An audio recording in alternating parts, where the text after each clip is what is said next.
Okay, today's topic is wine and alcohol, and we're going to start with wine. Now, there's a unique halacha that applies to grape juice and wine called stam yayin. We're going to be talking a bit about that, and I'm just going to keep using the word wine, but everything I'm going to say applies equally to grape juice also. We're just going to use the word wine. Anyhow, the basics of that din is that if you have wine that's touched or moved by someone who's not Jewish, then the wine becomes asur. For that reason, wine or wine vinegar or anything made with wine without Hashgachah is not kosher. And the assumption is that it is stam yayin, that it was touched or moved by someone who would make it asur. Now, one important exception to that din is that if the wine becomes mevushal, then it can't become asur. I'll explain to you what mevushal means in a second, but before that, I just want to mention that if it was became stam yayin before it was mevushal, then it stays asur forever. It doesn't help to make it mevushal afterwards. Okay, so anyhow, what does mevushal mean? Mevushal means is cooked. Literally, that's what the word means. And the Pesach have different opinions of what it means to make it to qualify for that. Meaning, if the wine is cooked somehow it meets this standard called mevushal, then now it can no longer become stam yayin in the future. Now, one question about what is required to make mevushal. There's a couple of questions I'm going to talk about. One is what temperature it has to reach to be considered mevushal, cooked, and that. Excuse me. The reason for that question is like this. Because earlier Pesach used two different ways to define mevushal. One is they say is when the wine gets to be yayin. That sounds like a temperature. And they also say is when the wine is yismayit mimidasai, means the juice diminishes a little bit because vapor is escaping from it. So when you heat something up, the vapor starts coming off of it, and you have less of it. So in Ramosha Feinstein holds that those are the same. And that when it's yayin, it will also be yismat mimidasai, just two different ways of describing the same thing. So he says when you heat the wine up to 175 degrees, which is what we consider yayin, in this case it's a chomer to say a higher temperature, then it's considered mevushal, and the juice cannot become stam yayin afterwards. In contrast to that, in Dain Wise and Rav Wosner say that this shear of yismat mimidasai potentially is higher than yayin, and therefore say that the wine is not mevushal until it reaches a higher temperature. There's different opinions what that higher temperature should be. Some say 190, 194, maybe even 212. So that's our first question about what it takes to make wine be mevushal is how hot does it have to become to be considered mevushal? Okay. Second issue is can you perform this process of becoming mevushal through pasteurization? Okay, pasteurization is what we do is we excuse me. It's a way to heat liquids, but other things also. But a lot of it's used for liquids. You heat the liquid up to a certain temperature, it kills any pathogens, and this way it keeps the food from spoiling. Now, so that sounds like a great way to make a mevushal. Just heat it, make the pasteurization to the right temperature, and it'll be mevushal. Now, most American Hashgachahs allow this, and they say you can do it through that, no problem, because it hits the right temperature. Whatever your number you thought was, that's what it is, and that's good enough. But some of the Israeli Pesachim did not allow this for a couple of reasons.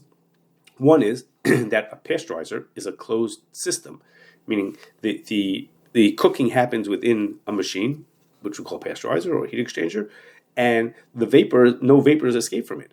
So if we were looking to have yismat mimidasai, seems like we're missing that because no vapors are going to escape; they're going to stay in the system. Second is if you cook wine in a pot, then it ruins the taste of it, and that potentially plays a role in why mevushal can't become asur. But in a pasteurizer, it's done in such a controlled way that presumably there's no change in taste. It doesn't degrade the taste at all. And a third reason why some people don't allow hold that pasteurization is not good enough to make it mevushal is because they hold that in order to be mevushal, it has to be something unusual. It has to be something was done to it, like cooking, which would be unusual. And in this case, since pasteurization is so common, it might not qualify as unusual. Now, I'm not going to explain, the back and forth about why people disagree, but those are some of the points of those who argue on it. So some Israeli hechsherim will not allow pasteurization to serve as mevushal, and some have like a compromise where they'll write on the bottom mevushal like they pistor, it became mevushal through pasteurization, and sort of you figure out yourself whether you think that that's good enough to make it considered mevushal. So we spoke at two different issues so far about what it takes to make wine or grape juice be mevushal.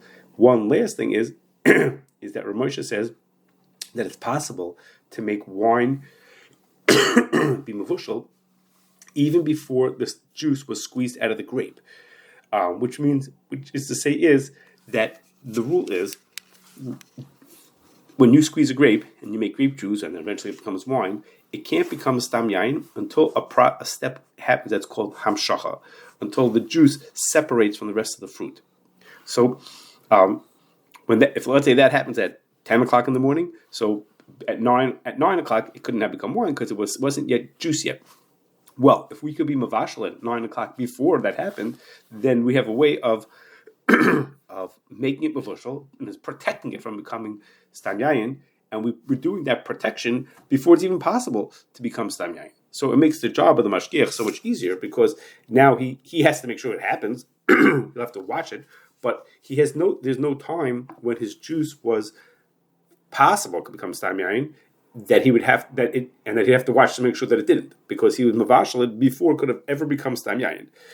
So according to that opinion, it's a really big advantage for the mashgiach. It makes things much easier. Now, the wine that's mevushal has big advantages over wine that's not mevushal because it won't become usher if it was touched and moved by someone who's not Jewish, such as a waiter in a restaurant or a cleaning person in the house. On the other hand, there are two reasons why a company might not want to make the wine mevushal. First of all, the opposite of what I said beforehand, some companies are concerned that making it mevushal will ruin the taste. I know I said beforehand that it doesn't ruin the taste, but some winemakers think just the opposite, that it does ruin the taste. Second is, if you don't make the wine mevushal, then there are consumers, we'll talk about in a second, who prefer non-mevushal wine for kiddush, and therefore they don't want to make the wine mevushal because they want to help those consumers who would prefer non-mevushal wine. Now, just worth noting that wine that's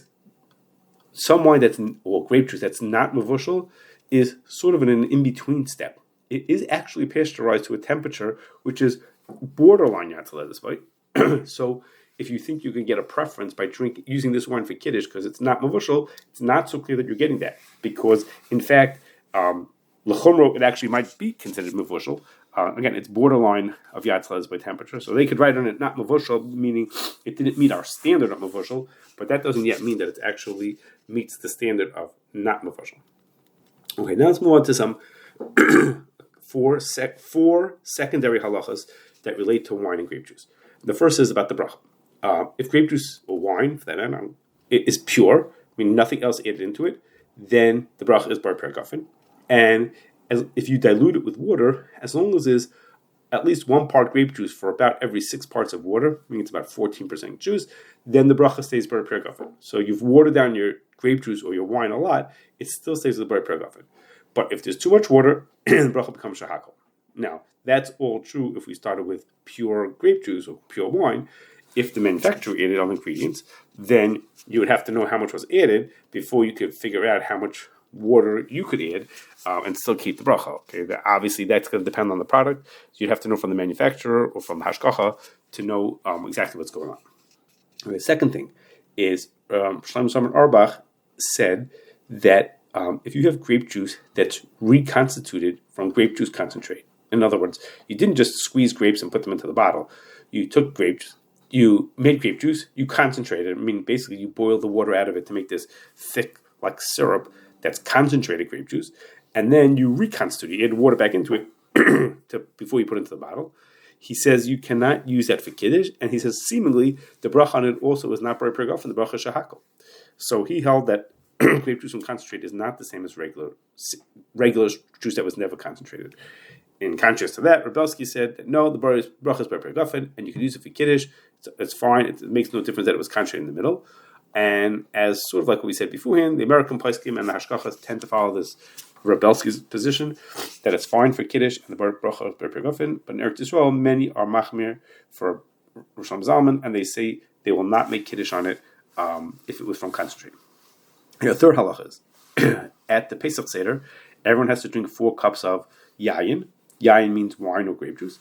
And if everything is equal, it's preferable to have a red wine instead of a white wine, non-mevushal wine over a mevushal one, unflavored and unsweetened is better than flavored or sweetened. Okay, so those are the general preferences at the Pesach seder, but those preferences are only when all other factors are equal. If, however, the white wine, for example, is of a higher quality or has a better taste than the red wines that are available, then a person should choose the white wine, even though it doesn't meet all the other requirements, preferences that there were. Okay, and last is that Shulchan Aruch brings a halacha, a zeichel l'chorban, that you're not allowed to have music and singers at meals, and particularly the way the Rama says it, meals where wine is being served. Now, there's a lot of different approaches to how to apply this halacha l'maisa to nowadays to whether you can have music playing at a meal.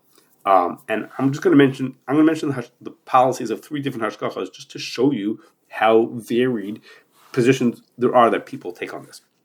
I work in hashgachas, so I'm going to mention what hashgachas do. But again, 3 totally different hashgachas and how they do it. One hashgacha said they don't allow any live singers or live music, and it makes no difference whether there's wine being served or not. They do make an exception if it's a Sudas mitzvah, and if it's Matzah Shabbos, like Matzah Shabbos is like a sort of an automatic Sudas mitzvah because it's a malga, then they do allow. At the same time, they allow recorded music and recorded vocalists, assuming that there's no problems of like kol isha or other things that are inappropriate about the music. Okay, so they say no live singers and no live music, even if there's no wine. A second hashgacha said no live music, but only in cases where there's wine being served. But if you want to have a live singer, we want to have recorded music, or of course a recorded singer, that's fine no matter what. Okay, and a third hashgacha said music and singing are always no problem; they're always fine, assuming that the words qualify as shiras v'shishbachas, and that's good enough. But of course, even that's not allowed during 3 weeks in Sfira. Okay, so what I'm saying, you see here these very different approaches to how to deal with this on a hashgacha level. But for that matter, it's a personal shaila also, and people are encouraged to ask their Rav or their Rav HaMachshir how they want this to be handled, because as I'm mentioning, very different approaches to how to deal with this question of zeichel l'chorban, not having music at certain meals, particularly those meals that have wine in them. Okay, now let's move on to alcoholic beverages. Hashgacha on knowing which alcoholic beverages you can drink is complicated by 2 facts that are out there. The first is, in almost every case, there's no legal requirement that it lists the ingredients on the package. So we're already starting at a disadvantage, different than a box of cookies or anything else that we buy, that we don't know what's in it. We could guess, but we don't really know what's in it. And the second issue that there is that most alcoholic beverages do not have hashgacha, as opposed to, again, most other things that we eat, there are many available choices. So these 2 issues, that we don't know the ingredients, and they're usually not on the hashgacha, make it difficult to know what a person is allowed, which alcoholic beverages are permitted or not. So with that in mind, I'm going to talk about the 4 different potential issues that there are. The idea here is not to talk about individual types of drinks and say this scotch you could drink or this one you can't, but talk about just the 4 general issues, just to familiarize you so you know what the 4 possible issues that could be. The first one is ingredients. So the basic recipe for, let's say, bourbon and beer and tequila and many other alcoholic beverages are pretty straightforward. And everybody knows that you make them out of which basic ingredients are included in them. However, companies add all types of things into them to try to make you want to buy their product versus the competitors. Like it used to be, the biggest issues that there were stam yayin, which we talked about beforehand, that they might add wine. That was a common thing that was added. But in more recent years, people have started adding in all types of things. They'll add flavor, lactose, that's milk sugar, oysters, clam juice, and who knows what else. I mean, we had one guy added pizza. Okay, so in order to understand if you can drink a particular beverage, you really need to know what the regulations and the common practices are in an industry. Like, you want to drink sake, you have to know how you make that, and what is scotch, what are the rules there, aside from what the rules are, what are people actually doing to figure out how much of a concern there is of ingredients being added in that are not kosher. Now, our second issue is that even if I know that the beverage I'm drinking is fine. There are no added ingredients, no questionable ingredients added to it. But how do I know whether it wasn't produced or distilled on equipment that was used for another beverage that's not as pure as the one that I have? The beer, let's say the beer that I'm drinking, I know has no additives. However, I know that it has just kosher, ingredients. But what about the beer that was made beforehand? And this issue of what was made on the equipment is even more significant when we think about small manufacturers like craft breweries, where they'll be making many different products and they make very small batches. So the many products means there's more chance of something going wrong, and small batches means the chances of bittul are less chance that whatever's treif would in any blias would be bottled into what I'm drinking. So so our first question was the ingredients themselves, and even if mine doesn't have ingredients, wait a second, but it's made on equipment which was used for something that was not kosher. Now, excuse me. The third issue is that it's pretty typical that liquor is aged for many years in order to help the taste become more mature and developed. Now, aging is inherently okay and it doesn't cause any concerns, but a lot of companies have decided that they can make their product better by, instead of just aging it in a plain old wooden barrel or in a metal tank, they're going to age it in a barrel that had used to hold wine, such as sherry wine or port wine. And as I've been talking, if we don't know anything about it, we assume those are not kosher, those are stam yayin. So here I am putting my product that was made with kosher ingredients on kosher kalim, but putting it to age in a barrel, which is not kosher. And now, the simple reading of the Gemara and the Pesachim is, it does make a difference. The fact that it's in that barrel should not make a difference, and the food is going to be kosher. The drink, the alcohol will be kosher, even though it was in a treif barrel. But there are some contemporary Pesachim who say that, well, there are different ways to understand those Gemaras and Pesachim that I'm talking about, and maybe it's not so pashut that it's mutter. Plus, they say also the fact that the company specifically wants the wine barrel, and Dafka wants that taste coming out of that barrel in their beverage. Maybe that should make a difference to the halacha. So that's another question about whether the barrels that it's aged in, we should care whether it's aged in a barrel that's that was used previously for non-kosher wine. And our last question is connected to the previous one, and that is because whiskey tends to be aged for a long amount of time. It means is that if the owner of the distillery is Jewish, that means is he will own that whiskey over a Pesach. And as in contrast, if I make, seltzer, then I make it and it ships out the door. But if I make something that has to be aged for many years, then by nature, automatically I'm going to be owning it over a Pesach, which means is that since almost all of these are chametz, he has to make mechiras chametz. He has to get rid of it before Pesach, get it out of his possession, and make mechiras chametz before each Pesach. If he does, that's wonderful. If he doesn't, then the whiskey becomes aser as chametz of a Pesach. A yid owned it over Pesach, and it becomes, aser forever as chametz of a Pesach. Now, that sounds like a really far-fetched idea. How many places could you think are owned by Yidden who don't do chametz? Well, it turns out there are several very prominent whiskey companies who are owned by Jewish people. Some of them do, for whatever reason, there's a lot of Jewish people in this business. Some do mechiras chametz every year, and there's no problem. They take care of it. But others do not. And so now, how do I know what I can eat or not? You'd have to understand the industry to know who has this issue, who doesn't have the issue. So this is a fourth issue: is there weren't a problem with ingredients, there weren't a problem with kalim, there weren't a problem with the barrels that it was aged in, but it might have been chametz of a Pesach because it's definitely been through a Pesach, but it might have been owned by someone Jewish who did not make mechiras chametz. So for these reasons that I mentioned, these four reasons, it is obviously best to find alcoholic beverages which have hashgachah on them. That's obviously a best choice because then someone is overseeing to make sure that all these Kashrus type issues are taken care of.